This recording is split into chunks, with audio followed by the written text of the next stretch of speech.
today's workshop. And I want to thank you guys for being here because I know you're taking some time off your work or you're taking some time off your day to attend this workshop. So I'm very happy. And so for today, we are going to be learning about how you can be a freelance virtual assistant without experience. So we're going to be learning about this for the next 3 more weeks. So today is week 1. And so let's begin. So before anything else, we want to tell you that we have a Facebook page and we also have an Instagram page. So if you can follow us after this session or during, that would be great because we will be posting updates on these pages as well. And today's agenda is we are going to discuss what is a VA and what they do. Is this for you? And if it's not for you, why should you become a VA? What are the industries hiring VAs? What are the highest paying industries ready to hire? How to find high paying clients, the tools you need to familiarize yourself with, how to identify and avoid scams, super important. And of course, you will have an assignment because we want this to be as engaging as possible. Okay, so the house rules. So the presentation shall be provided to the attendees within 48 hours after the session. So if you want, you can also take down notes. And please don't forget to leave us a feedback after the end of the session. It would mean a lot so we can improve. Let's engage. You can drop your comments in the chat if you have any questions. And please don't interrupt when someone is speaking. Try to keep your audio muted to avoid distracting others. We will entertain questions at the end of the session so that we can do this as fast as possible because I don't want to waste your time. And please try to focus and give your full attention as much as possible. So if you can avoid multitasking and distractions.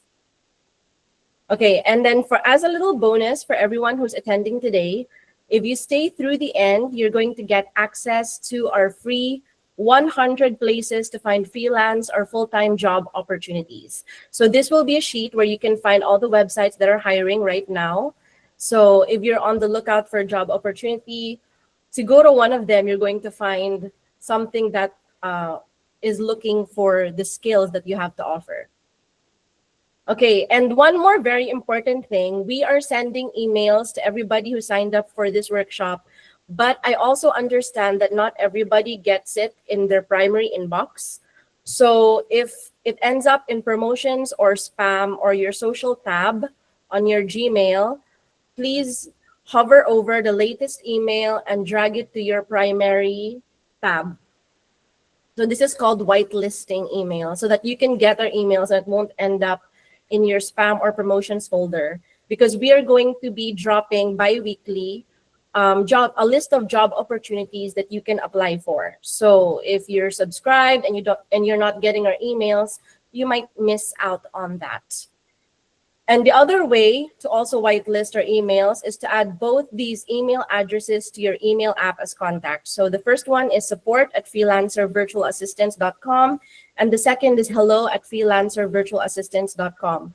The first email address, hello, is what we used to use, but now we are switching to the other one, support@freelancervirtualassistants. So if you're going to prioritize one, just prioritize the one that's highlighted here. You are here because you want to take control of your future. So you're not just sitting here just for wala lang. You want to learn something, you want to upskill, you want to learn something new so you can, improve your finances. And one thing I want you to know also as we go into these next couple of weeks is I want you to remove "I'll try" from your vocabulary because you either do or you don't. So yun lang. Like a lot of people message me and they tell me, "Oy, gusto ko rin itry yan, gusto ko rin maging VA, ganyan." And then when you explain to them how to do it, ang sasabihin nila ay, sige, I'll try. So when they say I'll try, we're just wasting each other's time. And you're wasting also your time. So don't try. It's either you will do it or you won't. So that's a little mindset trick that I want you to keep in mind as we move forward for the next couple of weeks. So I'd like to introduce myself for those of you who are not familiar with me. My name is Reese, and I'm actually a lawyer by profession. And I still do some lawyering, but very minimal. My main bread and butter is being a virtual assistant, for which I am specializing in copywriting and social media management for my US based clients. So I was a lawyer for almost 10 years. And then in between jobs, I met this girl who said that she was making 250,000 a month as a virtual assistant. So parang sabi ko parang wow, parang I don't even get that much sa job ko. Like paano ba yan? So that's when I started digging deeper, and that's where I found out now wow, you can really make this into a full-time income. So I liked my job for what it was, but however, I felt that my income was capped. Like, by that I mean, hindi, parang ganun lang yung salary ko. I can probably get more clients, but then with that came more stress. And then I also hated having to go to the office or meet clients personally, rain or shine. So right now, di ba, bumabagyo? And imagine if you had work, you have to go to work, otherwise you won't get paid. Next is, even if I could make more by serving more, it didn't feel enough. So, ang kapalit naman ng serving more is you're going to be more stressed. And it was so hard to save for the things I wanted the most. And I had a big goal, and I knew that working my job alone wasn't going to be enough. And I was stressed and anxious all the time. So luckily, yun nga, in between jobs, I found that girl who mentioned her income. So parang sabi ko, wow, parang kaya ko rin yun I think. So that's when I self-taught myself into learning everything that I learned, and I'm teaching all of this to you right now. So here's what I wanted. And I'm sure a lot of you may also agree with me. I wanted to make the most money I could in the shortest amount of time. And then I also wanted to find work that didn't always require me to be physically on site. Because there's nothing better than, waking up in the morning, tapos kahit nakapajama ka, you're already at work, you're already making money. Parang okay na okay yun sa akin. And then I also wanted to reach my first 7 figures without grinding it out for years. So a lot of people, they work their jobs, they're saving, pero they either never make their first million, or they make so much less, and then they don't have enough for the emergencies, they don't have enough for their other needs. So a year before I got into this VA journey, I was always on Pinterest. I was always pinning this house that I saw on an Australian magazine. So I was like, ang ganda, gusto ko rin ng ganyan. But at the time, I was living with my parents. So this VA journey made that possible for me. So I was able to get the house that I wanted, and I didn't loan this at the bank. I paid for it in cash, and I was able to do this for only 2 years. If I didn't do this VA journey, hanggang ngayon siguro I'll still be living with my parents. So it really, really made my dreams come true. And I hope by teaching you, siguro some of you will be able to achieve the same thing. So nakakatuwa lang kasi alam mo yon, parang the power of manifestation really works. Like ganito yung gusto ko, tapos ganito rin yung nakuha ko. Parang grabe.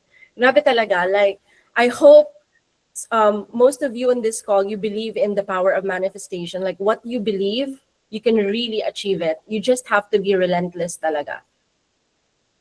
Okay, so let's go into it. Maybe I'll stop sharing my face so that we can focus on the presentation. Okay, so why should you become a VA? So you become a VA because there's a low barrier to entry. You don't need a fancy degree, a certification, or fancy equipment to get started. The only thing you need is a laptop, internet, and the skills you probably already have. So upskilling is optional. For me, I didn't know anything about this industry, and none of my clients ever asked for my resume, ever. Like all they asked was for a portfolio or what I can do. So if you graduated or didn't graduate college, it's still for you. Next, You can work from anywhere, so it's 100% remote. And most of the time, you don't even need to clock in. So there are clients that will require you to attend for a full 8 hours of a work day for the entire month. And there are also clients who will tell you to log in for like 2 hours a day.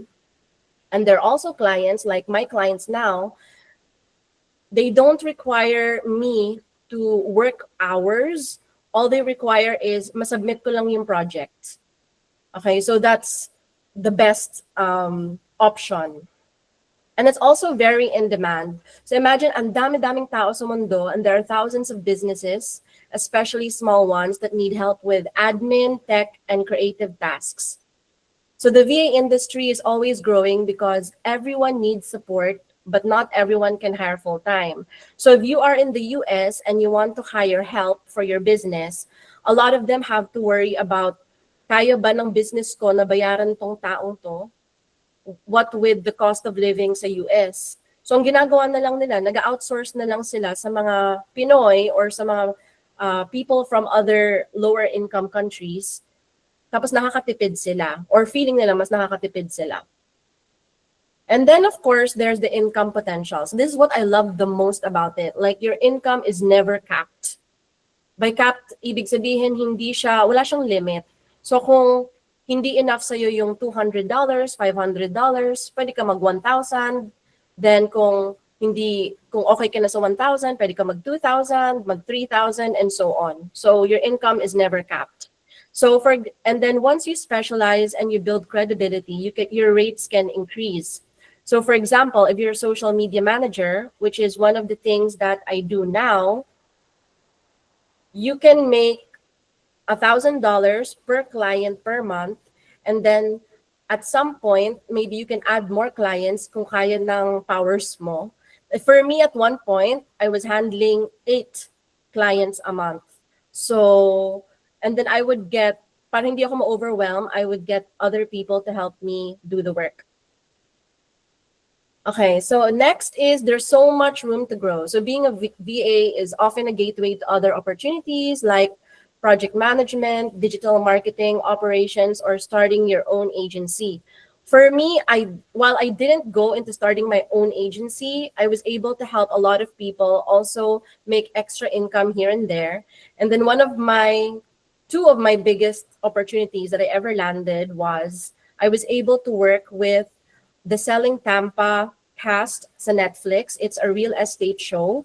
So they wanted me to handle their social media. So that was really, really big for me kasi, they are celebrities sa US kasi meron silang Netflix show.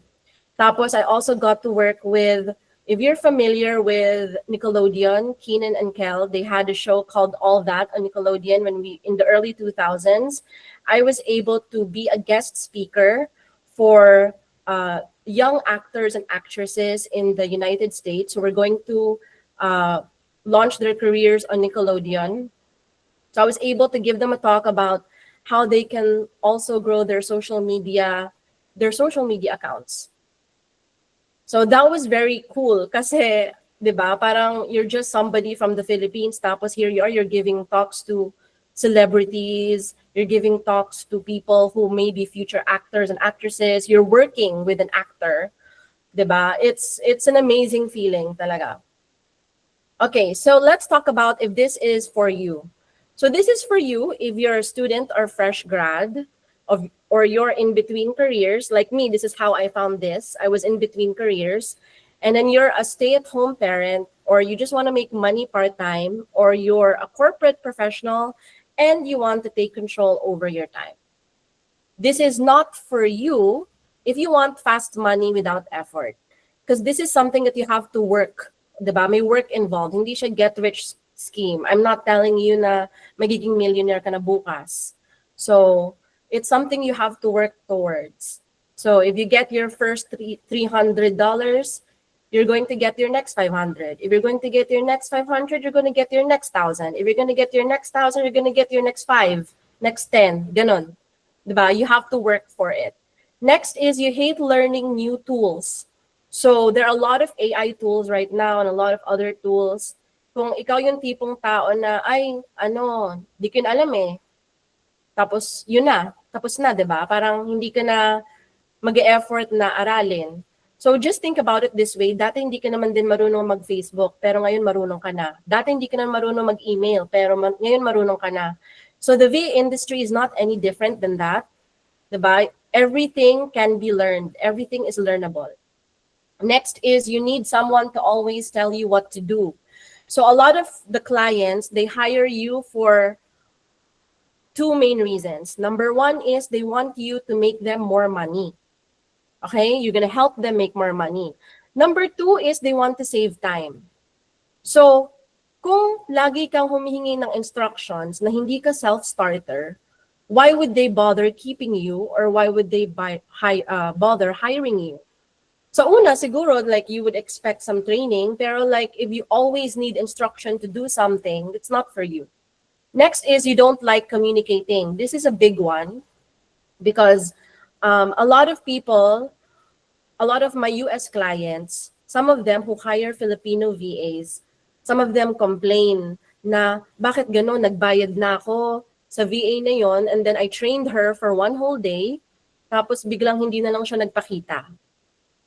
So, no yon. If you have a problem with being overwhelmed, with not knowing anything, you have to tell your client. Or if you have a problem with the deadline, if something is too tight, you have to tell your client. You cannot just stop communicating. But a lot of Filipinos, ganyan sila. Like parang feeling nila just because, you know, they're behind the screen, di naman sila matatrack, hindi naman sila mahuli, kukunin lang nila yung pera or a-attend lang sila ng training tapos hindi na sila magpapakita. And this is really, really bad. And I wish that everybody who's on this call right now or everybody who signed up, should you get a client, please be a very good communicator. Like you need to communicate with your client at least within 24 hours. Okay, if it's not possible to communicate immediately, at least within 24 hours. And then be very honest. If something overwhelms you, hindi mo gets, diba? Don't pretend. You can just tell your client na hindi ko gets or I'm overwhelmed or it's too much for me. Next is you can't commit to consistency. This is a really, really big one. So a lot of people, they want to be VAs, they want to get clients, but they don't want to do what it takes to get clients. They don't want to show up. They don't want to do outreach. They don't want to email, nothing. Gusto lang nila, okay, VA na ako, lalapitan ka na ng client. So, hindi ganun yun. You have to be consistent with showing up and you have to be consistent with trying to communicate with other people, even if, you know, they're strangers lang on the internet. Next is you want to stick to what you already know. Okay, so a lot of you also, you have a certain way of doing things. Like maybe for the longest time, teacher ka. Maybe for the longest time, nag-work ka sa call center or you work in corporate. So, as much as possible, gusto mo na kung ano lang yung alam mo, yun lang yung gagawin mo. So, this is not for you if you're not willing to learn something new. So, being a VA is all about, you know, keeping an open mind and communicating and then, you know, always be willing to learn something new. Okay, and this is one quote that I want you to always remember. A closed mouth never gets fed. So if you are the kind of person who wants to get clients, you want to be rich, you want to make a lot of money, pero nobody knows about you, diba? You're not marketing yourself, or you're not telling people that you're a VA, di ka magkakapera. As simple as that. A closed mouth never gets fed. So if you want something, you have to do what it takes to get that. Okay, so what is a VA anyway? What do they do? So a VA or virtual assistant is a remote professional who helps business owners, entrepreneurs, or busy individuals with tasks that they don't have time, energy, or the skill to do themselves. So think of it as a right hand to the business, but online. So a lot of people, they work online. And then for me, a VA can have a lot of definitions. But for me, as long as you're assisting somebody and you're doing the work online, parang VA ka, no matter what you call yourself. You can specialize in something, but for me, it's like it falls under the same umbrella. So there are different kinds of VAs. So you don't have to stick to just one field. So there's a general admin. So you're in charge of email management, calendar scheduling, travel planning, file organization, or managing workspaces. So basically, para kang secretary ng client mo, but you're doing everything online. And by managing workspaces, this means sometimes you are in charge of handling the entire team. So the team, sometimes they will have a workspace, maybe Google or Notion or some of these other tools. Your job is to make sure that you are delegating tasks, sinong nakadelegate sa anong task, gaano katagal yung task na yon, is it ready or is it not? So that's what a general admin does. Next is a creative or content VA. So this is what made me the most of the amount that I made, and it's been my main bread and butter. I do content creation, content scheduling, landing page creation, website creation, email copy, or newsletter design. So all of these I've done, name it, I've done almost every single VA tasks from almost everything. But yung pinaka-consistent na income na nakuha ko was by being a content VA. Because right now, yung mga businesses, if your business is not online, if it does not have content, people will think you're not open for business. Diba? Like, kunwari, meron kang gustong ipuntahan na restaurant. Tapos unang gagawin mo, check mo yung Facebook niya for reviews. Pero yung last post niya was 5 years ago. Diba parang iisipin mo, hindi na siya open for business. So as a content VA, your job is to always improve your client's visibility para malaman ng mga clients niya or potential clients niya na open siya palagi for business. So to do this also, you need to maybe fix their website. You may also need to write their emails, like the emails that I'm sending you. Some of the VAs are in charge of that. Okay, so next, tech VA.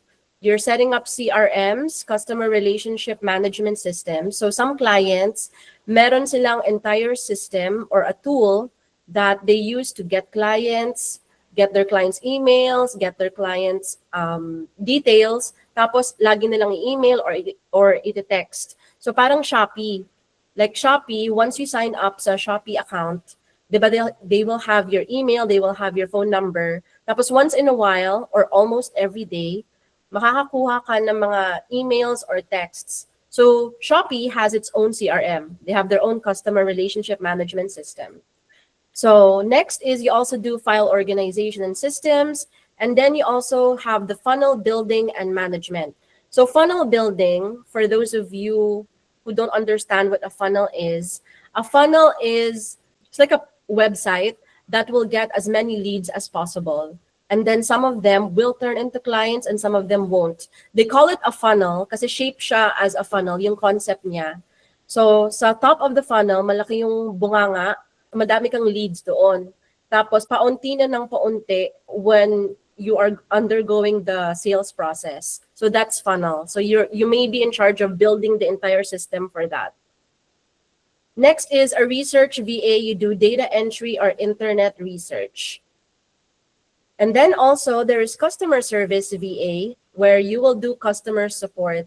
So this is more popular among clients who have e-commerce businesses. So they're selling something. So ikaw yung in charge of chatting with the customers or answering their questions. Next, if you want to get started right away, here are things that I want you to ask yourself first. What skills do you already have that someone would pay for? Okay, who do you want to help? And how much time can you commit each week? Are you willing to learn as you go? And are you ready to show up even when it feels scary? So this is not for people who they take rejections very seriously or very personally. Ako, when I started, ganun ako eh. Like, pag nag-apply ako sa isang project, lagi ko siyang dinadamdam pag hindi ko nakuha. So, anong nangyayari? Wala ko nakukuhang clients. So, one day, I attended this webinar where there was this girl. She said na from 8 to 9 p.m. ng gabi, nagka-client outreach lang siya. 8 to 9. So, client outreach is gonna look different for everybody. We're going to talk about that in the next few sessions. But from 8 to 9 p.m., nag-client outreach siya, and she says like out of maybe 20 people she reaches out to, only 3 would pay attention to her. But then she would do this every single day. And then at the end of the entire year, she made 2.5 million pesos. Okay, so I really took that to heart. I really, really took that to heart. And then by the end of the year, when I followed that method, 8 to 9 every single day, I doubled the money that she made that year. So just a little bit something to inspire you. In case feeling nyo hindi nyo kaya nyo siya, wag nyo lang damdamin pag may rejection. Okay, so a little commercial. We are going to be providing the replays to all our sessions to everyone. However, it's going to be available for only 60 days. So if you are wondering how you can reach out to clients, we have a list of templates that we are selling for only $7.99 for attendees. So you can go to this link. You can get all our templates. It has everything that you need, from how are you going to message a client or a potential client, how are you going to do cold email, all of that. And then we're going to be providing more updates. And then we're going to be giving you lifetime access to all the replays here and for any future updates for only $7.99. So if you're interested, you can just go to this website, bit.ly Freelancer Kit. So we won't be offering this at this price for everyone, just for everyone who's attending this webinar. Okay, so here's what everything that you're going to get. You're going to get Instagram outreach scripts, LinkedIn outreach scripts, Facebook outreach, discovery call. What are you going to say to them if nakausap mo na sila? Mga proposal templates, retainer package. This is very important because this is how you make the most money when you are being held on retainer. Next is cold email templates, then follow-up email scripts, client inquiry, rejection, freelance contract templates, the hooks to use for Instagram, all of this good stuff. So again, if you're interested and you want that, just go to bit.ly Freelancer Kit. Okay, so next, what are the industries that hire VAs? So one of my first clients was a coach. She was a coach and she's also a consultant. So the good thing was, ang dami niyang followers. So ang dami kong nakuhang referrals from her. And because of her, I was able to build this house. So alam mo yon, sometimes you only need just 1 client or 2 clients and then sunod-sunod na. Since that day, since I met her, I haven't been doing client outreach anymore. She's always been giving me so many referrals. So yon, that's one industry you want to look at, coaches and clients. Real estate. So real estate agents and real estate brokers, they are always looking for virtual assistants because they need to have more leads to their systems. E-commerce clients, they're the ones who have stores on Amazon or they have stores on Shopify. And let me tell you, I've worked as a copywriter and as a social media manager for e-commerce shops. They earn so much money. Like in one day, they can earn $500,000 in one day. Tapos ako yung tagagawa ng emails, 'di ba? Tapos nakikita ko, wow, parang mag-discount ka lang sa isang araw. That shop, they're earning 500,000, 100,000 in one day. So they make a lot of money. And because they make a lot of money, they will need more writers. They're going to need more designers. They're going to need more social media managers. So you can look into helping these people. Next is content creators and influencers. So a lot of influencers, they don't have time to respond to their messages. So that could be something that you can help with. Sometimes they will need video editing support or they'll need repurposing content. So sometimes they will give you, like yung mga ibang clients ko, they will give me raw footage, raw videos. Tapos ang gagawin ko lang, maglalagay lang ako ng text on the top. and then yun yung i-upload ko. So that's what I do as a social media manager. So you can do something like that as well. A health and wellness. So health and wellness, these are the doctors, spa owners, therapists. So these are one of my favorite clients, yung mga people who work in the health and wellness field, kasi they're very open to you having a work-life balance, because that's what they are promoting, 'di ba? They're promoting rest, they're promoting wellness. So sobrang okay na okay sila kapag hindi ka hourly work for them. Like you're not working by the hour. Like they're very open to you working your own hours, just submitting the projects, and they're so kind. They're one of my favorite clients. Next is tech and SaaS. So SaaS is a short form for software as a service. So software as a service, this is like CapCut, if you're familiar, the video editing app, Canva.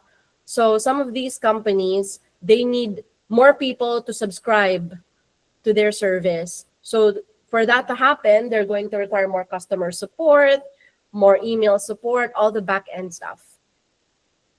Law and accounting firms. So law and accounting firms, they also are in need of VAs.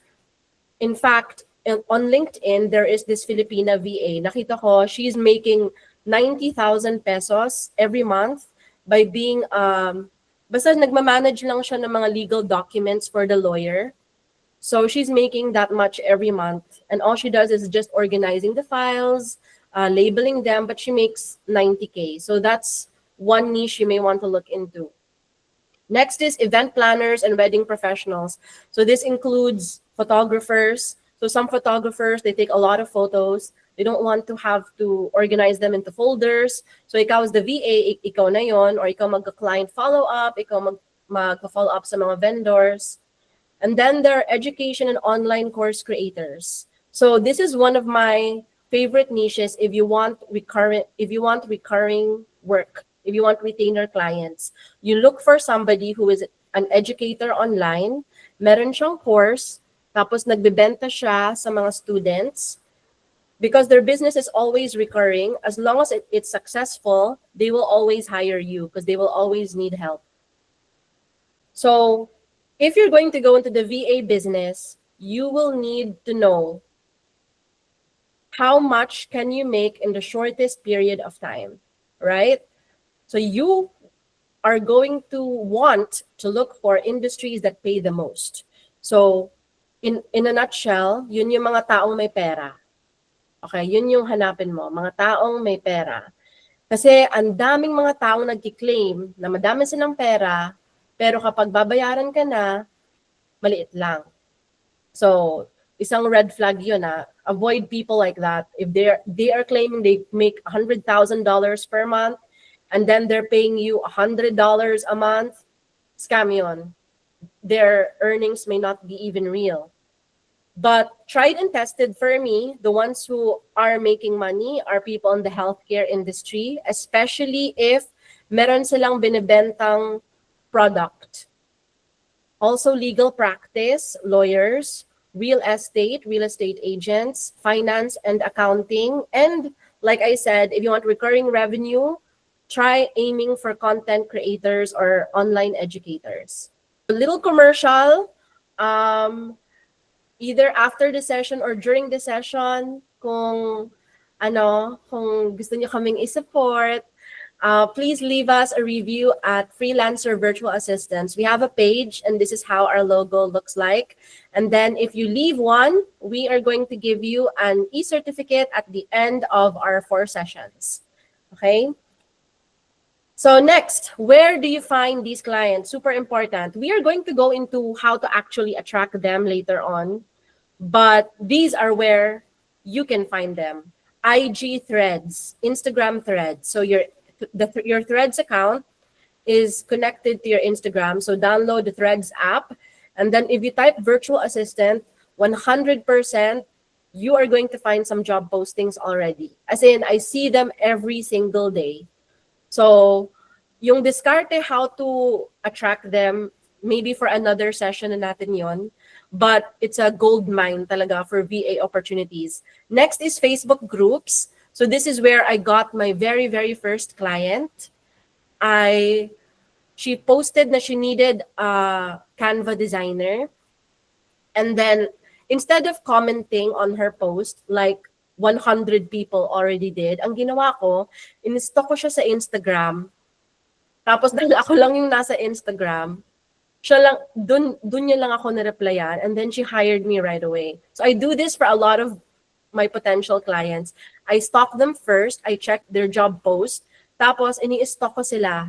Kung may email ba sila or kung may Instagram ba sila, dun ko sila mini-message na, hey, I heard that you're looking for this. I'm available, like, I'd like to see how I can help you, ganyan-ganyan. So, 99% of the time, it really, really works. Kasi hindi na nila pinipay attention yung job post. So next is LinkedIn communities. Next is job boards. So Upwork, onlinejobs.ph, there are so many job boards where you can apply to. So if you try applying for 10 every single day, you're going to get something, I'm sure. A lot of people kasi they will apply to 5. Tapos maghihintay sila. And then they are going to wait for like 5 months. Tapos malalaman nila na they were never being considered anyway. So the key with job boards is apply ka lang ng apply and then see what sticks. Next is X, which was once known as Twitter. And then next is your own social media via value post. We will teach you all about this in the next few sessions. Here's one way to find high-paying clients. So let me exit this out and I will show you how you can find your high-paying clients. So I want you to check out their FB ad library. If they are running ads, then they are most likely looking for copywriters, designers, tech VAs, etc. So I'll show you how that works. So let's say I'm on Facebook. So let's say we are looking for, let's look for, he's an influencer, Lewis House. Okay, so you go to his page, and then you go to his about, then you scroll down, and then you go to page transparency. So it's a page transparency, you're going to see the creation date, all of this good stuff. Tapos makikita nyo rin, like, itry nyo din to sa mga local politicians. Makikita nyo sa page transparency, minsan binibili nila yung page nila. So makikita mo dito sa page transparency, dati account to ng McDo, ngayon account na ni Congressman Dan Fernandez, ganon. So you can see that on page transparency. So once you see this, you will see this page is currently running ads. So when you go to see all, you can go to the ad library, and then you're going to see all the ads that he runs. So kunwari, if you see his ad looks like this, tapos magaling ka mag-design, kunwari, pwede ka mag-pitch sa kanya na, hey, I would like to design your ad or your future ad. Or I think I can write your ad better. Or something like that. So that's one way to look for people who have money to pay. You look at their ads library. Okay, so let's go back to our presentation.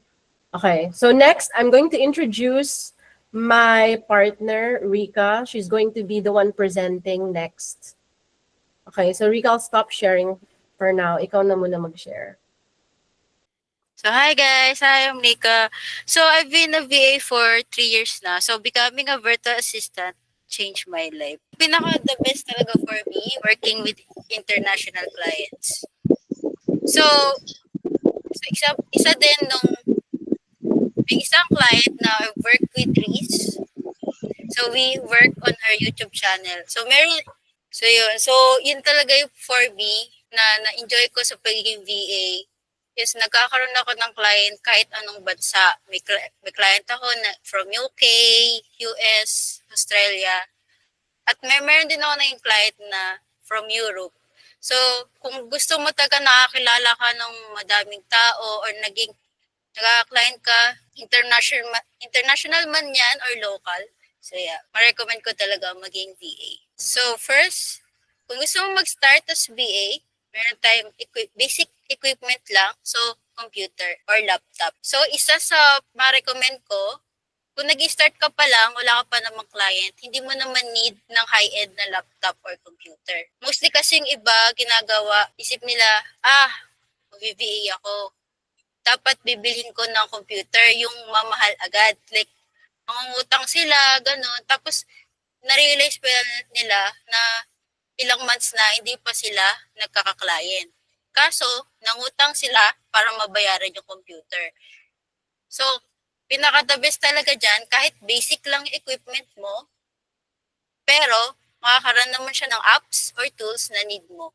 So, basta 8 GB yung RAM or i5 yung processor, pwede na yun. Tapos pag nagka-client ka na, doon ka na lang mag-upgrade. So, yun nga, kahit yung computer, laptop mo, hindi naman kailangan mamahalin or high-end. Basta makakaroon ka ng mga need na tools or apps, pwede na yun. Internet connection. Isa sa importante talaga, at least stable yung internet connection mo. Example, bakit pinaka-the-best yan may wifi ka? Kasi kunya example, naisip mo, wait, wala pa akong wifi, di ko pa kaya bumili ng plan.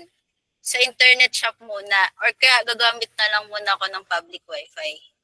Dahil as a VA, yung mga clients natin, tinatas nila tayo sa mga importante like yung logins nila.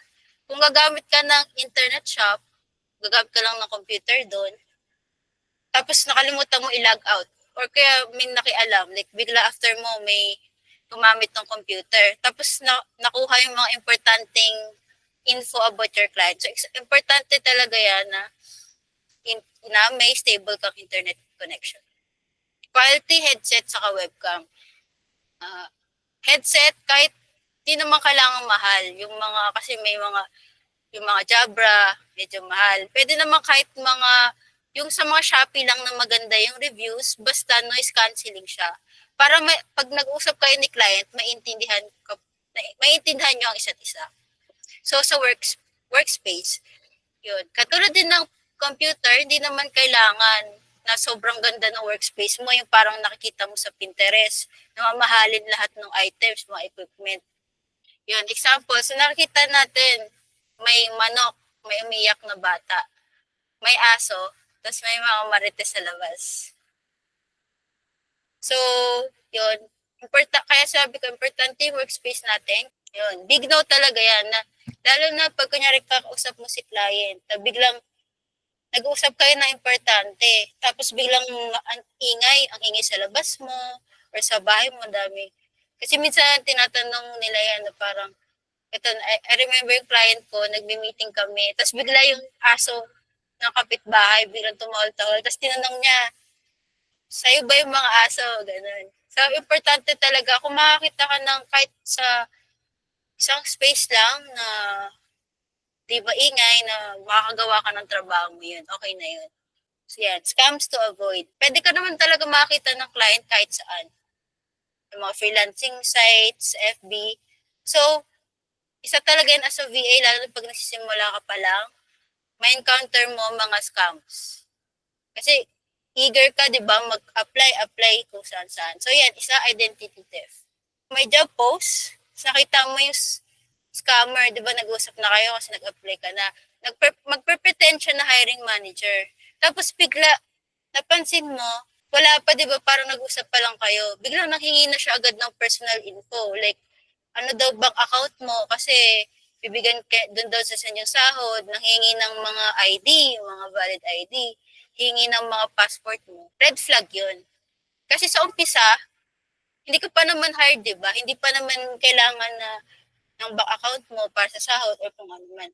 Mostly kasi minsan ginagawa ng iba, kinukuha lang nila yung ID mo para magpapanggap silang ikaw. Tapos mang-i-scam na sila ng ibang tao. Pero yung identity, ikaw. So, ang lumalabas tuloy, ikaw yung scammer. So, isa talaga yung red flag. Mostly, nanghihingi lang naman yung mga client ng ID. Kunyari, example, Amazon VA ka. Tapos sa system kasi ni Amazon, need ka i-add ni client as a VA niya para ma-manage mo yung Amazon store niya. So, doon na siya manghihingi ng ID. Kasi kailangan ma-verify ni Amazon na totoong tao ka or kailangan niya nga yung personal information mo or yun, gusto ka na niya sendan ng sahod, so doon na siya manghingi ng personal info. So sa umpisa, pag di ka pa naman hired, mag-ingat ka mag-send ng mga personal info mo kahit kanino. FB Marketplace. So ito pa yung isa. Pag most dito sa mga GC or minsan may nagpo-post sa FB, like sabihin niya, i-hire kita, babayaran kita $800 per week. Wow, ang laki. Na, ang gagawin mo lang to, sabi niya, madali lang naman, po-post mo lang to. Ito yung mga pics, po-post mo lang sa FB Marketplace. So, isa tong common scam kasi mostly ang gagawin nila, nagpipicture-picture lang sila ng mga property. Tapos, ikaw ang magpo-post. Pero hindi naman sa kanila yung property. So, ang mangyayari, pag may interested na buyer, makikita yung property listing, i-click niya, tapos bigla kakausapin siya ng scammer, sabihin, okay, gusto mo, ito, ganito, magkano, ganito. Tapos mag-down payment ka. So, ang nangyari, kukunin ng scammer yung pera, tapos ibablock niya na yung buyer. So, yan yung isa sa common scams na pag nag-post ka sa FB Marketplace, tapos hindi naman sa'yo yung property, pwede kang i-ban ni FB. Pwede rin naman yung totoong may-ari ng bahay, biglang i-report ka, i-reklamo ka, sabihin, hindi naman sa'yo yung bahay na yan, bakit mo pinopost? So, yun. So, pag may nagsabi sa inyo na i-hire ka daw, mag-post ng property listing, yun, kabahan ka na. So, phishing. Ito isa pa itong example ng common na scam. Example, sa Upwork, nag-apply ka sa isang job post. Tapos, sasabihin ng hiring manager, okay, pwede ba nating i-continue tong conversation sa WhatsApp or Telegram? Or kaya sasabihin niya, hi, pwede mo ba i-download to? So, hindi mo alam na virus pala yun, na malware pala yun, na pag kinlik mo yun, in-install mo yun, pwede ma-hack yung PC mo. Tapos, makuha na nila yung mga importante mong logins, personal data mo. Tapos, doon na nila makuha yung pera mo kasi nga nahack ka na, nalagay mo na lahat ng importante mong logins, personal data doon sa website, ang laki agad nang nawala sa'yo. So, very important na ingat po tayo sa mga kiniklik nating websites. Make sure natin na verified yun. Kaya hindi natin sure, magtanong muna tayo sa iba. Upfront fee. So, minsan, may encounter ka. Sabihin na napapanggap na client, ay, may project ako para sa'yo. Pero kung gusto mo masahuran, bayaran mo muna ako.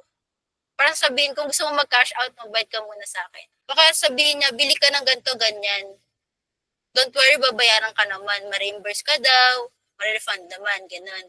May part lang daw yun ang process nila. Kaso ang musin nangyayari doon, pag nagbayad ka na, i-ghost ka na. So, lagi natin tatandaan, as VA or gusto maging VA, tayo yung need ng money or tayo yung sasahuran. So, hindi natin need magbayad kay client. Si client ang magbabayad sa atin para sa service natin. Tips to avoid scam. So, pag naramdaman mo na trust your gut, parang feeling mo ay red flag siya, parang tinignan mo yung profile niya, tapos kakagawa lang kahapon. Tapos wala namang friends. Or gumagamit siya ng picture ng iba. So, poster siya, nagpapanggap lang siya na CEO daw siya, ganon. So, don't give personal info too soon. So, yan. Huwag mo muna ibibigay yung mga ID mo, yung mga importante. Lalo na't di mo pa naman talaga siya kilala. And never pay money to get hired. Katulad nga nun, yung mga pag may nanghihingi, pwede wag na natin kausapin. Be careful with word links. So yun talaga, musi ng mga nawawalan ng pera kasi may naklik sila, hindi nila alam. So yun, don't move to sketch apps. Kunyari, nakausap mo siya sa Upwork. Pag di mo pa naman siya trust or di mo pa naman siya matagal na client, mas okay mag-stay muna kayo sa Upwork or kung sa site mo man siya nakita. And read the job post carefully. Pero talaga minsan makita mo sa job post na scam to. Kasi nakita mo, common na scam to. So pag hindi ka sure, parang tingin mo, parang di naman nakita kang job post, hindi mo alam kung scam ba to o hindi. Pwede ka pumunta sa mga virtual assistant Facebook groups, tapos pwede ka dun mag-post, magtanong ka like, hi, si ganito, company ganito. Tingin niyo po ba, may naging VA na po ba siya, gano'n? Legit po ba siya? Tapos Reddit, yan. Pwede ka rin pumunta sa Reddit. Mostly, pwede ka mag-post doon or i-search, use the search button lang, search mo lang. Ganito yung baka yung iba kasing tao, na-encounter na nila yung ganong client. So, parang alam mo din. Yan. never be afraid to say no. So, wag ka people pleaser. Like, feeling mo masyado ng marami or feeling mo hindi naman siya, parang scam siya. So, yun, pwede kang mag-no. Huwag kang mahiyang mag-no kung feeling mo scam. Recommended tools at software. So, pag VA ka, depende talaga yun sa industry or sa client yung gagamitin mong tools. So, ito lang yung marirecommend namin na magandang malaman. Top 10 virtual assistant tools. Mostly ito yung gamit. Yan. Trello, Slack, Grammarly, LastPass, Canva, Zoom, Calendly, Dropbox, and asa. So yun i-discuss natin. So yun, project management. So ito, Trello. So mostly sa Trello, para siyang Kanban. Dito, makikita mo, pwede ka maglagay na kunyari, to do. Di ba yung to do? Sabi ni client, naglagay siya dito. Ay, pwede ka ba mag-write ng emails? So, pwede ilalagay niya sa to-do. Pag kunyari, ginagawa mo na, pwede mo lagay sa pending, or kaya, pagtapos mo na, pwede mo na i-click, sabi niya, complete na. So, yun. So, mostly project management siya kasi kunyari mga projects mo, pwede niya din makita kung ano na bang progress ng project. So, yan, mostly, pag marunong ka na naman, kunyari marunong ka na mag-Trello, madali na lang din gamitin yung ibang tools. Kasi pare-pares lang naman sila ng function. Yung iba lang na tools, medyo, yung settings nasa, hindi ka tulad sa sanay ka na. So, mas okay pag gusto mo matuto ng project management, stick mo na sa isang tool. Kunyari, gusto mo matuto mag-Notion. Yan, pag marunong ka na mag-Notion, pwede na rin itry mo yung ibang project management tools. So, yun, password manager. So, yun nga, kasi yung mga clients natin, minsan, they trust us na minsan, pwede mo ba buksan yung account ko sa FB, like ikaw mag-post, ganun. So, minsan, para yung mga passwords, protected pa rin, kasi sasabihin nila, may LastPass ka ba? Ganun. Tapos, isi-share ni client yung password using LastPass. Pinaka-common na ginagamit is LastPass. So, pero meron din yung one password, o yan, yung katulad yan, Dashlane yan, graphic design tool. So, mostly, as a VA talaga, parang best friend natin si Canva. Kasi unlike ibang tools katulad ni Adobe Photoshop, madali lang matuto ng Canva. Di katulad pag Adobe, kailangan mo pa talagang maghanap ka talaga ng mga tutorials kung paano maintindihan. So, kasi sa Canva, may templates na. Like, pwede kunyari, gusto mo na gumawa ng brochure, gusto mo gumawa ng website, gusto mo gumawa ng pwede ka na lang maghanap ng templates, tapos yung template, i-edit-edit mo lang, tapos pagandahin mo lang. Kaya maganda talaga matuto ng Canva. Productivity and collaboration. So, Google Workspace. So, as a VA talaga, yung ma-recommend ko, kailangan, di naman mahirap matuto ng Google Workspace. So, pero mostly talaga, Gmail, yan, email management. Matuto ka lang ng mga simpleng paano mo i-label, paano mo i-sort, paano mo i-delete, tapos yung sheets. Isa pa yan. Para siyang Excel. So, kunyari, sabi ni client, okay, musta na ba yung natin dyan, yung KPIs natin dyan, na-track na ba? O yung budget natin. So, yun, minsan papagawin kasi niya sa sheet. Parang, pwede mo ba i-organize to? So, forms yun. So, forms, yan yung mostly nagamit yung forms para kunyari may gustong mag-answer. Calendar din. Pag kunyari may gusto mo, lalagay ka sa calendar ng mga appointment, like sinabi sa'yo ni client, may meeting ako sa ganito, pwede mo ba ilagay sa calendar? Communication. So, mostly talaga Slack, saka Microsoft Teams. Mostly yung ibang client, bet nila Slack. Like sabi nila, sendan ka nila sa email ng Slack request. So, yan, ganyan tsura ng Slack. Example is Zoom. Yan, katulad nito, gumagamit tayo Gmeet, parang Zoom din. So, importante naman dito sa mga tools, di naman sila mahirap gamitin. Matuto ka lang kung paano, saan ba dito yung ganito, ganyan. Kasi mostly may mga times din, si client, may Zoom meeting siya, tapos minsan, ikaw yung sasabihan niya na, ay, tulungan mo ako i-host to. Yun, so yun, minsan, need ka mag-assist. Yan. So, another tip is, kunyari, gusto mong matuto ng isang tool. Yan, example, Notion. Pwede ka pumunta sa YouTube para maghanap ng training videos. Katulad nito sa Notion, meron sila, minsan yung ibang apps, may ginagawa silang mga trainings, like yan, Notion training, basics. Kahit yung basic lang, maintindihan mo na kung paano gamitin. Another tip is, kasi nga ngayon, marami ng AI tools. Ito na, ChatGPT. Yan, isa pa, yung ChatGPT, isa pa yan sa ginagamit. AI. So, kunyari, gusto mo maghanap ng AI. Nakita kang YouTube video. Tapos gusto mo ma-summarize yung or may mga pinaka-importante, yung key points ng YouTube. Pwede ka there's an AI for that, tapos i-search mo, need mo ng AI for video editing, need mo AI for writing. Madali kang makakita ng mga AI tools using this website. So yan, assignment. So yung assignment naman hindi naman mahirap. We will just request you, parang Google Doc lang, or note mo lang, write down your biggest why. Like, bakit mo ba gustong maging VA? Parang daman mo, ano ba yung motivation mo kung bakit gusto maging VA. List the industry you want to serve. So, hindi naman kailangan na, naisip ko, gusto ko i-serve yung mga real estate. Sa real estate, yung real estate agents. Hindi naman yung permanent yun na, sige, puro real estate agents na lang yung isa-serve ko. Just listen industry, kahit ilan pa, na tingin mo na interested ka na, tingin ko makakatulong talaga ako sa mga lawyers, sa mga doctors, etc. Describe lang your dream client. Like, ano bang klaseng client gusto mo i-serve? Kasi talaga yung clients pa, iba-iba talaga yan. Like, may mga clients na strict, may mga clients naman na chill lang. Isulat mo lang din kung ano ba yung ideal income mo. Like, sa example, gusto mo rate na starting $5 per hour, ganun. Ano ba sa future, magkano na ba gusto mong kitain? How will you help your dream client? So, ito na yung parang ano bang gusto mong service or i-offer. Kaya gusto mong maging admin VA, gusto mong maging e-commerce VA. You can use this ChatGPT prompt, like, I want to be a virtual assistant serving target market, but I'm just getting started. Please give me top 10 problems. So yan, punta ka lang sa ChatGPT, gamitin mo tong prompt na to at bibigyan ka niya na ng top 10 problems. Isipin mo lang paano ko kaya matutulungan yung client ko na yun. Kung ito yung top 10 problems nila, paano kaya ako yung magiging solution doon sa problem nila. So ito assignment, pwede namang, after mong sumali sa group natin, may FB group tayo, gagawa na lang kami ng post, tapos you can send your assignment dun sa FB post. Thank you.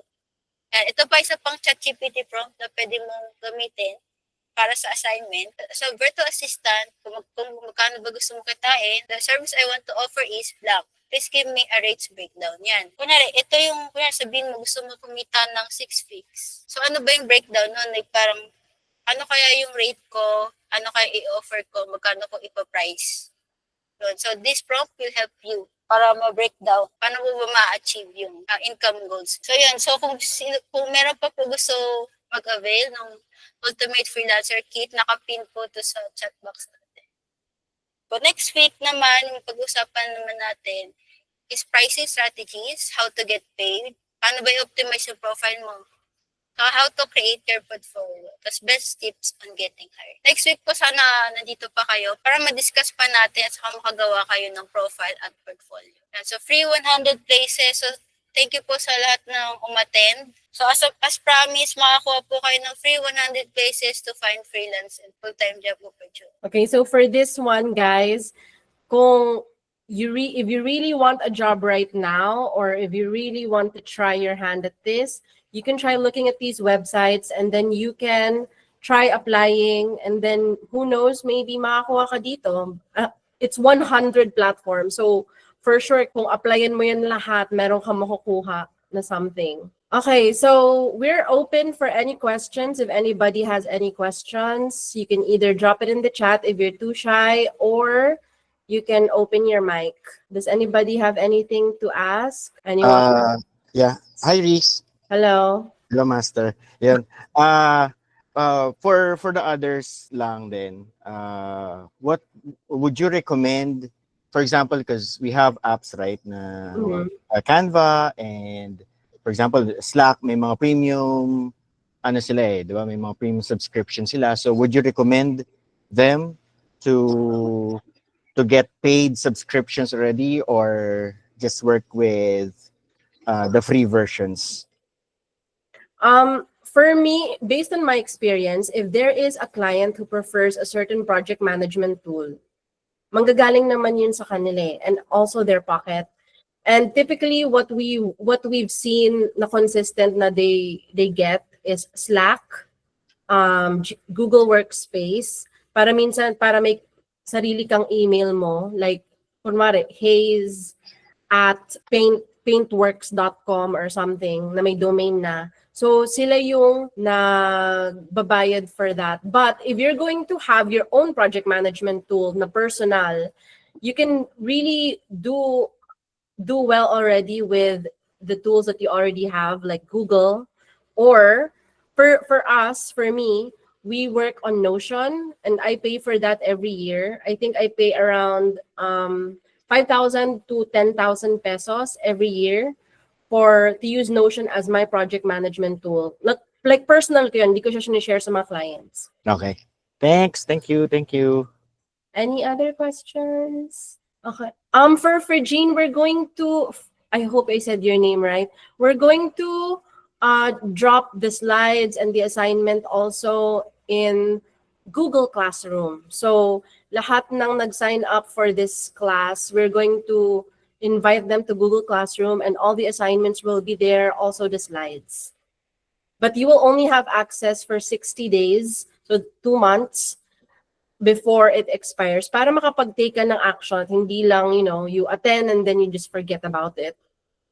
So any other questions? Okay, so if none, okay, thank you guys for coming. We really appreciate that you guys came.